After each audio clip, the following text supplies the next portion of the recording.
Hi everybody, this is Bloodaxe Reviews, and today I'm going to be doing a Throwback Thursday review on the McFarlane Toys Spawn the Dark Ages, Spawn the Bloodaxe and Thunderhoof Deluxe box set. So before we take a look at Thunderhoof, let's go ahead and take a look at Spawn the Bloodaxe and his accessories.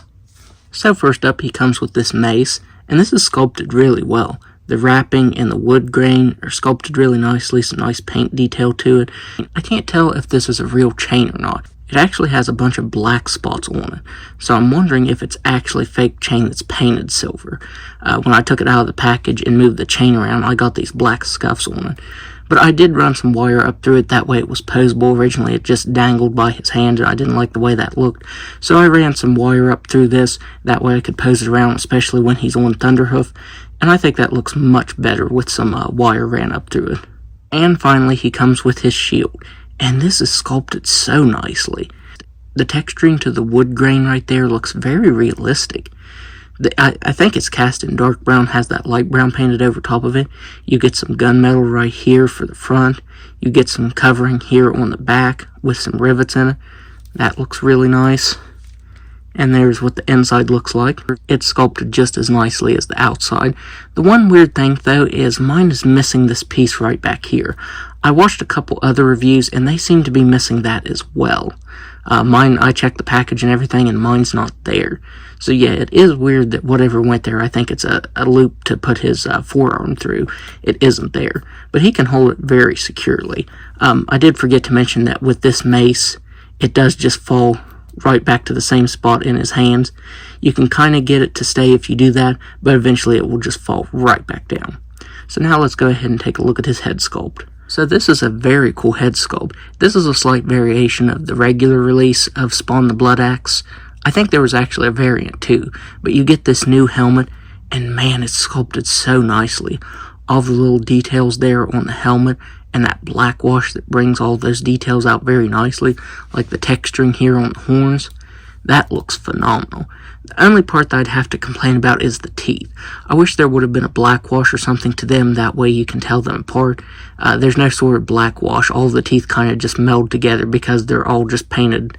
It looks like gray. It looks like a grayish color to me, but they're all painted gray and there's no breaks, so it kind of looks like they're all one piece. The rest of his outfit though is sculpted really nicely. You get the leather here for the shoulder pads with the spikes on them. The leather texturing is really awesome. You get some faux fur on the shoulders and waist down here for the loincloth, and I think that looks really good. I do feel like this figure looks a little thin, and that's because the regular version came with a cape. You get this canteen and this pouch attached to this chain, and like I said, I'm pretty sure this isn't real chain because it feels kind of plasticky.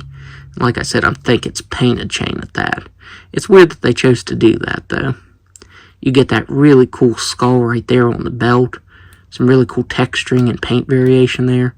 That looks really good. I especially love the paint and sculpt work on the pants. You can see the stitch work right here, and that looks fantastic. It's cast in this darker color, and the lighter color is painted over top of that. You get some straps here on the back. You also get some phenomenal sculpt detail to the shirt, I guess you'd call it. Some phenomenal sculpt detail to that. The little intricate pattern on it. That is some amazing detailing. And even the boots. Of course, you get the signature big boot that Spawn has. And just the little textures on it and everything. It's crazy how well it's sculpted. Of course, you get the Spawn logo right there on the knee pads with a nice black wash over top of it. This is just sculpted so well. And the articulation on this is kind of odd. I feel like this is when McFarlane was kind of trying to work some articulation into the line, and it ends up being at awkward points. It is hidden very well, but they are very weird joints that are especially fragile. So for his articulation, he has a neck that can look up just about all the way. He can look down all the way very nicely.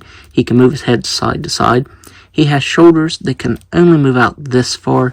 These are some really strange joints. Let me lift this up right here. You can see the joints right there. And I have never seen any other figures use these joints before. It kind of has a butterfly to it as well. I mean, with the fur right here, you won't see it. The articulation is hidden very well for that strange looking joint. But yeah, that's a really weird looking joint. He also has swivel at the bicep, swivel at the elbows, but when you move it, it doesn't quite look right.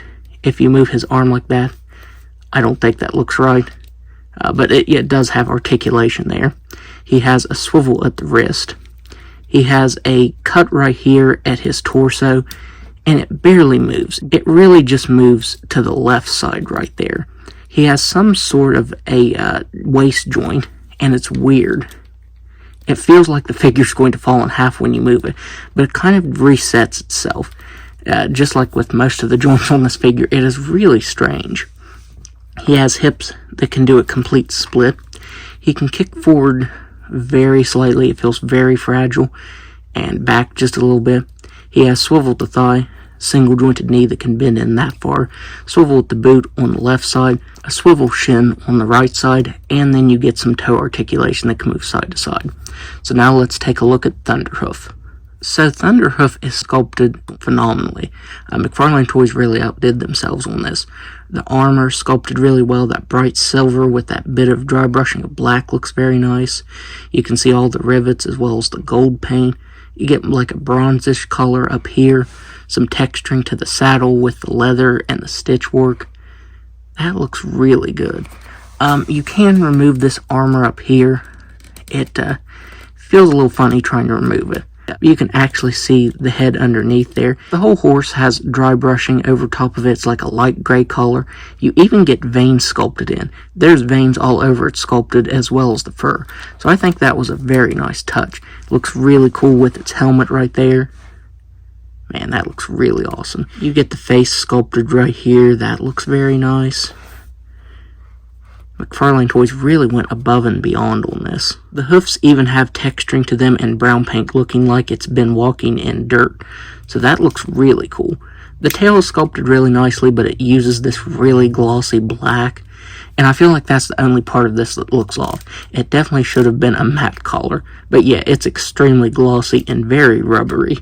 That's the only weird part on this. Even the underneath is sculpted really nicely. You get more of those veins. And if you actually look at the bottoms on the hooves, you can see that on the horseshoes is the Spawn logo. So that is really cool that on all of them there is the Spawn logo. That is a very nice touch. The articulation is a little bit limited on this, but I think it's pretty much what you'd expect. The head moves up and down very slightly. The front legs move out all the way. It can bend in very slightly here.